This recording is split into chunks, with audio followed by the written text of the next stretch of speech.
Welcome to TLTV, Joy and Pleasure Celebrated in Wine. I'm here today at Château Suduiraut, and Suduiraut is in Sauternes, and I'm here with Pierre Montagu, and he's the technical director. And first of all, this is the first episode with Sauternes.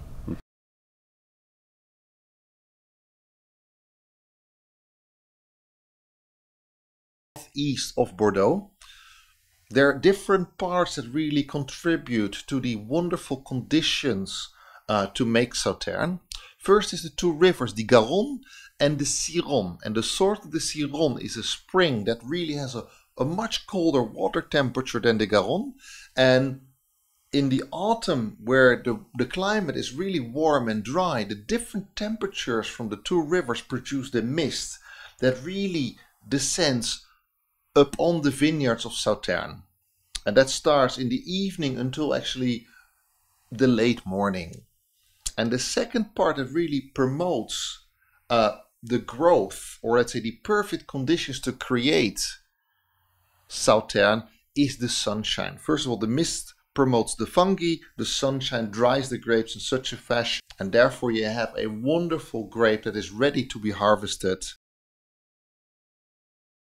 It's the first Premier Cru that we're doing. We're surrounded by famous neighbors, but Château Suduiraut, Pierre, it's very different from the terroir. Yeah, we have every estate here because you are in the area with a lot of classified growth from the classification of 1855. And so we have the same level, first cru, but we have a very specific terroir on each chateau. Here for Suduiraut, we are in the middle of the vineyard. We are on a plateau with a gravelly soil, and we have all around us more than 85 hectares in one blocks. And this is as well the important time for Pierre and his team, because we're going to look at some of the grapes. This is the harvest time. And maybe you can see this on camera as well, but you see we're surrounded by fog that is approaching, which is very good for the Botrytis noble rot for the grapes.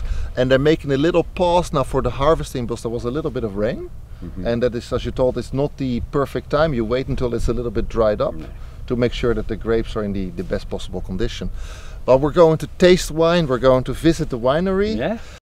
And just have a wonderful wine discussion with Pierre as well about why he works in wine, what motivates him. And I say let's not wait any longer. I'd say let's have a look inside Château Suduiraut. Okay. So see you later. Ciao.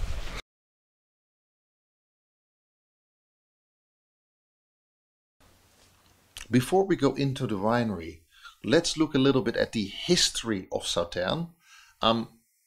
As in most of France, viticulture was believed to be introduced by the Romans. The earliest of evidence of sweet wine production goes back to the 17th century.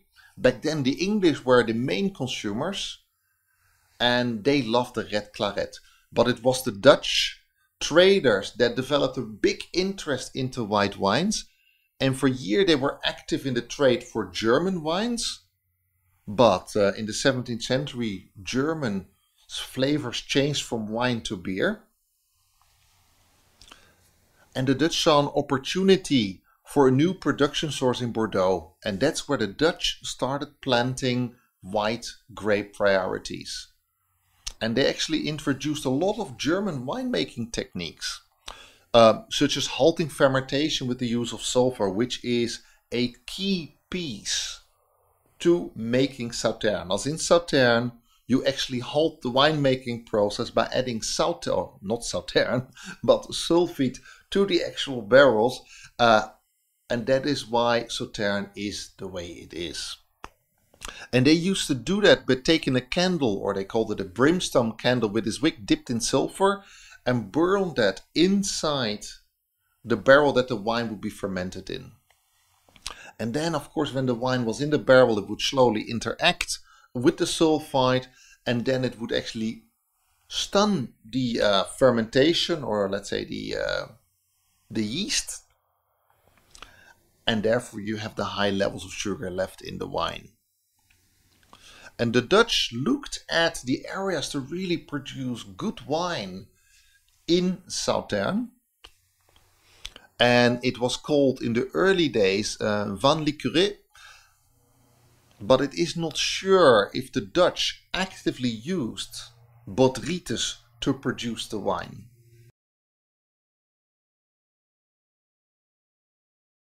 Now as you can see, I'll show you the grapes in close-up. And what Pierre has done, we've picked a few grapes that are already pretty much for harvesting now. Yeah. And they are with botrytis now. They are completely populated by the fungi. They are at the end of the process of the concentration by the rot.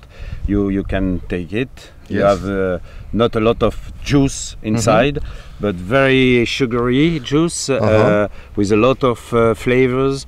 When you hit them, you have taste of orange, of spices, mandarin, many different things, and of course you have the feeling of sugar. Yes, but it's for me, sugar is not the main thing. You must have all. This is a very pure botrytis because you have not a lot of fungus outside of the berries, and so we hope with that to make a great wine. This looks really good. I mean, if you just look at that, it actually at the first sight you think this is not very appetizing, but it's a bit like compare it to Roquefort cheese, which is beautiful.